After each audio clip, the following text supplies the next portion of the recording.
Dari segala panggung yang saya pernah isi, mungkin ini mimbar yang paling luar biasa buat saya.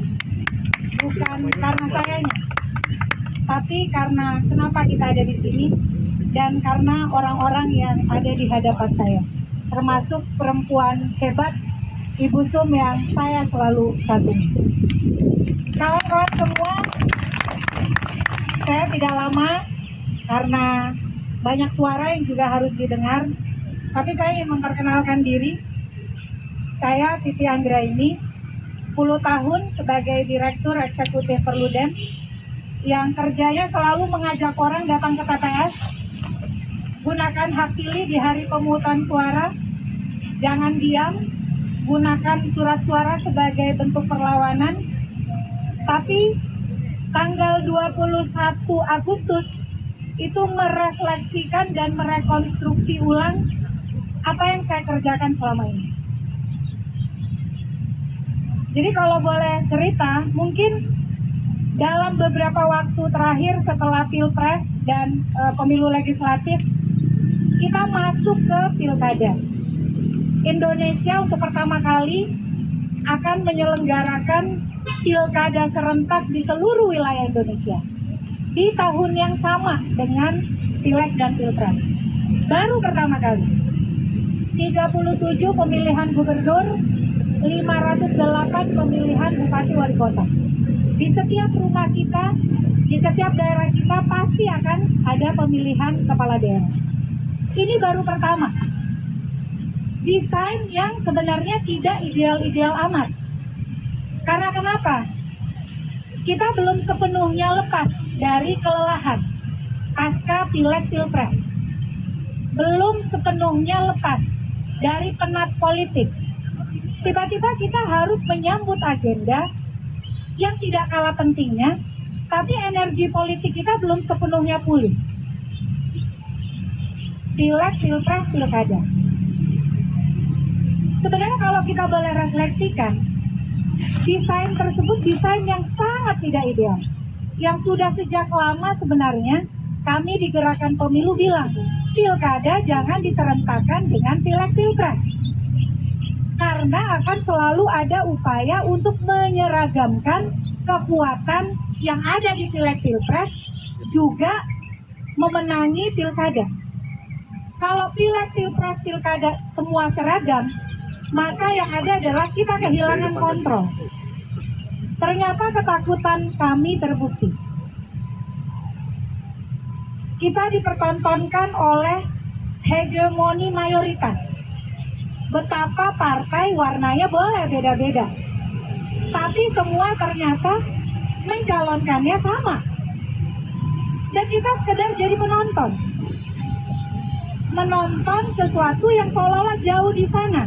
Orang yang baru kita pilih di bilik suara, belum setahun kita memilih mereka partai politik, tapi kemudian saat pencalonan pilkada, kita maunya A, mereka maunya Z.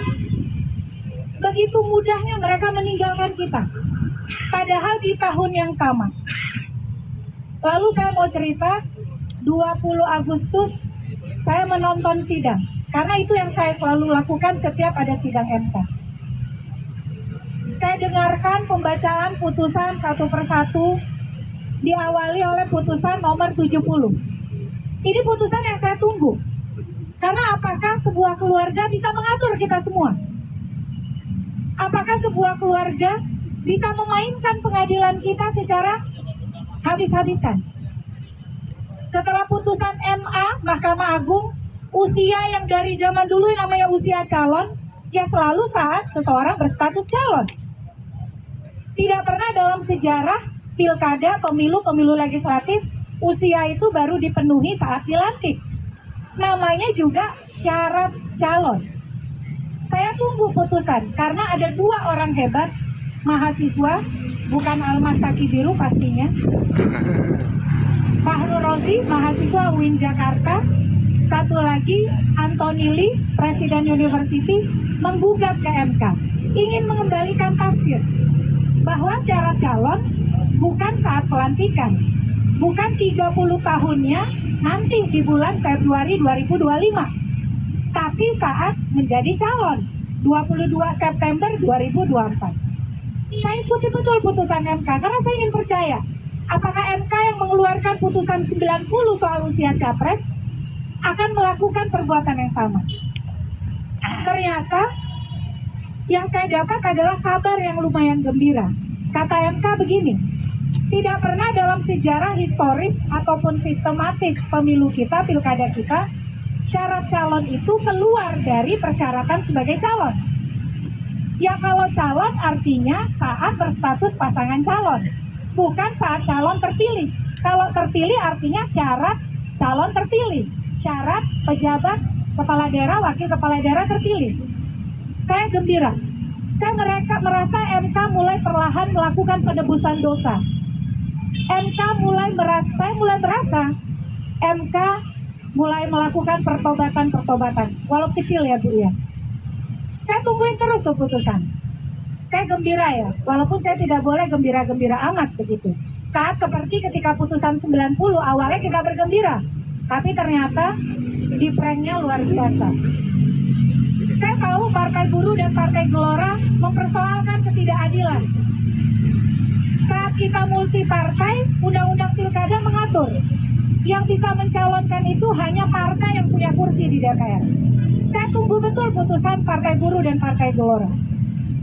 Sampai akhirnya Mahkamah Konstitusi betul-betul seolah menjadi jawaban atas kegelisahan, kegamangan, kemarahan atas hegemoni mayoritas partai-partai yang membuat suara saya yang saya berikan di bilik suara seolah-olah dibuang begitu saja secara terbuka ke tempat sampah. MK bilang calon dari partai politik harus sama dengan persyaratan calon perseorangan. Masuk akal? Kalau calon perseorangan harus mengumpulkan dukungan pemilih 6,5 sampai 10%, maka partai juga harus mengumpulkan dukungan pemilih yang sama. Karena kita dua jalur partai dan jalur perseorangan. Kalau perseorangan harus didukung pemilih 6,5 sampai 10%, kenapa partai harus didukung pemilih 25%? Kata MK ini tidak adil, tidak berkepastian hukum, dan yang MK sebut itu bisa membuka pintu calon tunggal, hegemoni politik. Diputuskan oleh MK, calon dari partai bisa sendiri-sendiri, bisa bergabung, asal mendapatkan suara 6,5 sampai 10%. Luar biasa. Apa yang terjadi saat itu, saya terus terang merinding, menangis. Saya merasa ada perlawanan dari hegemoni mayoritas. Saya merasa ada harapan bahwa partai bisa akan kembali kepada jati dirinya. Kalau selama ini dipaksa kawin paksa, harus punya suara 25% atau kursi 20%, harus bergabung dengan partai yang corak ideologinya tidak sama, partai punya pilihan. Jadi saya gembira sebagai rakyat, saya merasa senang saat itu. Tapi saya ternyata belajar lagi satu hal. Kekuasaan tidak akan pernah membiarkan rakyatnya senang, rakyatnya bahagia. Tidak berapa lama, belum 7 jam, RUU Pilkada yang mati suri dihidupkan lagi. Tidak berapa lama undangan untuk rapat balik datang. Yang tidak pernah saya dapatkan realitas itu untuk RUU Perlindungan Pekerja Rumah Tangga. Yang tidak pernah saya dapatkan realitas itu untuk RUU Masyarakat Hukum Adat. Yang tidak pernah saya dapatkan realitas itu untuk RUU Perampasan Aset ataupun RUU yang berpihak pada publik lainnya. Tapi saya masih mencoba untuk percaya, senekat apa mereka? Walaupun dikatakan putusan MK akan diabaikan, putusan MK akan tidak dilaksanakan, tapi saya masih mencoba untuk apa seberani itu mereka. Sampai akhirnya titik balik dalam saya memahami demokrasi datang tanggal 21 Agustus 2024. Betapa tidak ada malunya mereka secara terbuka menganggap kita semua bodoh, tidak paham konstitusi, tidak tahu cara berkonstitusi, sehingga dengan begitu cepatnya memutarbalikkan isi putusan Mahkamah Konstitusi yang menjadi kabar gembira sehingga partai politik bisa lebih otonom, lebih merdeka, lebih berdaya, dan konstitusi disimpani. Di situ terbukti teori bahwa demokrasi harus ada kontrol. Pemerintahan harus diawasi. Ketika kekuasaan mayoritas, sudah pasti akan tergelincir menjadi sewenang-wenang. 8 fraksi paduan suara, 8 fraksi menjadi stempel atas proposal pembangkangan dan pembegalan konstitusi. Saya bertanya pada diri saya, kalau Mahkamah Konstitusi saja dibentuk oleh konstitusi, berisi negarawan, dijamin otoritas oleh negara, diludahi oleh mereka dengan begitu beraninya di depan muka kita, lalu di mana harga saya sebagai warga? Di mana harga saya sebagai pemilih? Oleh karena itu saya putuskan bahwa kita harus melawan. Karena kenapa? Karena mereka begitu beraninya melakukan pembangkangan, pembegalan konstitusi, negara hukum porak-poranda. Dan yang paling kemudian menjadi catatan adalah kita hanya akan bersandiwara dengan pemilu, dengan pilkada, sebab tafsir dalam demokrasi, tafsir dalam pemerintahan, dalam kekuasaan adalah tafsir mereka yang mayoritas. Makanya kemudian demokrasi butuh 3 pilar. Parlemen yang efektif, kekuasaan kehakiman yang independen, media yang berintegritas, masyarakat yang berdaya sebagai penjaga ketiganya. Parlemen kita jelas jadi paduan suara bagi proposal eksekutif. Sudah menjadi stempel karet bagi proposal pemerintah. Mahkamah Konstitusi mulai doyong badannya.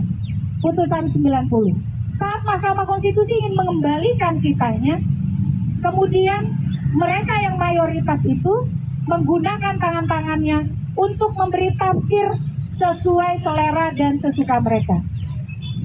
Maka disitulah saya merasa sebagai masyarakat, sebagai warga negara, saya sangat dalam keadaan bahaya. Dan sangat berbahayanya lagi, mereka orang yang baru kita pilih 14 Februari lalu. Dan mereka semua masih ada di sana. Mereka yang akan 5 tahun ke depan membuat keputusan atas masa depan dan hidup kita. Dan ternyata perlawanan itulah yang hanya bisa membuat mereka mundur sedikit. Tapi kawan-kawan semua, 22 Agustus belum selesai. Meskipun RUU Pilkada batal, tapi orang yang sama secara terbuka di depan muka kita, di hadapan kita begitu berani membangkangi konstitusi dan membegal konstitusi, itulah orang yang akan memerintah 5 tahun ke depan. Mereka yang tetap menjadi mayoritas dan bisa membuat tafsir apa saja atas kebijakan yang akan mereka rumuskan.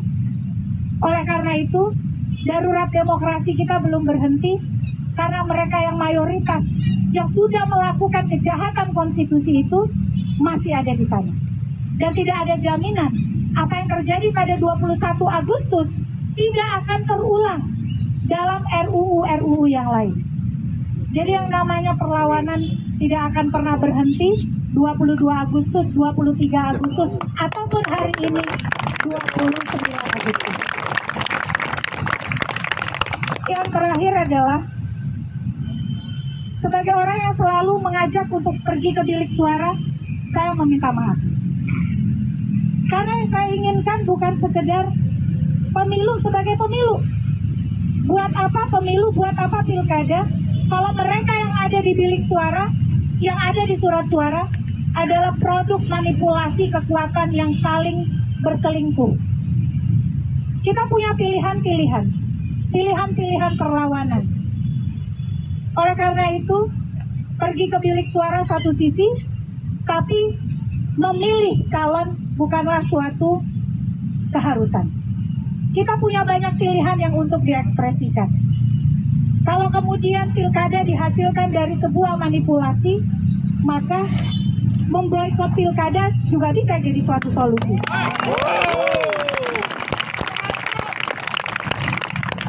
Kotak kosong adalah formalisasi dari boikot. Boikot terhadap calon tunggal. Tapi kita tidak punya formalisasi terhadap pilkada dengan calon-calon hasil manipulasi.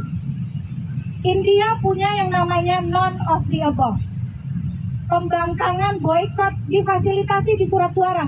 Saya tidak mau pilih salah satu pun yang dicalonkan oleh partai, karena mereka tidak merefleksikan pilihan saya. Saya pilih kotak kosong yang ada di surat suara. India punya praktik itu. Kita tidak punya. Kita punya sejarah golput memilih bagian kosong di surat suara, tapi kita tidak punya formalisasi untuk kemudian membangkangi hasil manipulasi melalui surat suara. Harusnya kita ke depan punya. Kenapa kita tidak coba? Kalau MK bisa melahirkan putusan yang memberi kesegaran baru, memberi pupuk bagi politik dan demokrasi kita, kenapa kita tidak coba untuk mengajukan proposal punya none of the above di surat suara kita? Hadirkan kotak kosong di semua surat suara, ada atau tidak ada calon tunggal. Kita berhak untuk tidak memilih hasil dari kong kali kong politik penuh manipulasi. Kawan-kawan semua, pilkada memang jadi 37 pemilihan gubernur, 508 pemilihan bupati wali kota. Dalam catatan saya per sore ini saja sudah 40 daerah yang bercalon tunggal di kabupaten kota. Ironis, partai politiknya 18, tapi calonnya hanya ada satu. Iya, kalau calonnya berprestasi, calonnya punya kinerja baik, ternyata tidak lepas sekedar bohir-bohir politik yang mengkooptasi partai sehingga partai yang kita pilih 14 Februari lalu kehilangan jati dirinya. Calon tunggal tidak harus dipilih. Kita berhak melawan, pilih kotak kosong di surat suara. Tunjukkan perlawanan kita bahwa kita bukan alat untuk menerima apapun yang mereka seragamkan. Terakhir, perlawanan tidak boleh berhenti karena mayoritas koalisi gemuk yang obesitas pasti akan cenderung sewenang-wenang. Mereka itulah yang pada 21 Agustus lalu masih menjadi bagian parlemen kita hari ini. Oleh karena itu, pasang alarm kita baik-baik, jaga terus warga kita, jaga terus parlemen kita, jangan biarkan RUU Pilkada dalam nama-nama baru kemudian mendapatkan tiketnya untuk lolos dari pengawasan kita. Jadi warga, jadi pemilih memang capek di negara ini. Di bilik suara disuruh cerdas, disuruh pintar, disuruh teliti, memastikan rekam jejak. Keluar dari bilik suara, ternyata ditipu para wakil rakyatnya.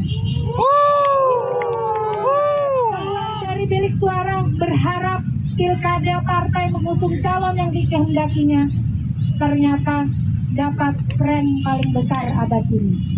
Kekuasaan tetap adalah kekuasaan. Tugas kita sebagai publik adalah selalu bercuriga pada kekuasaan, apalagi kekuasaan yang mayoritas, karena segala sesuatu yang mayoritas akan cenderung untuk sewenang-wenang. Hidup korban! Jangan diam! Jangan diam! Lawan! Lawan! Lawan! Wassalamualaikum warahmatullahi wabarakatuh.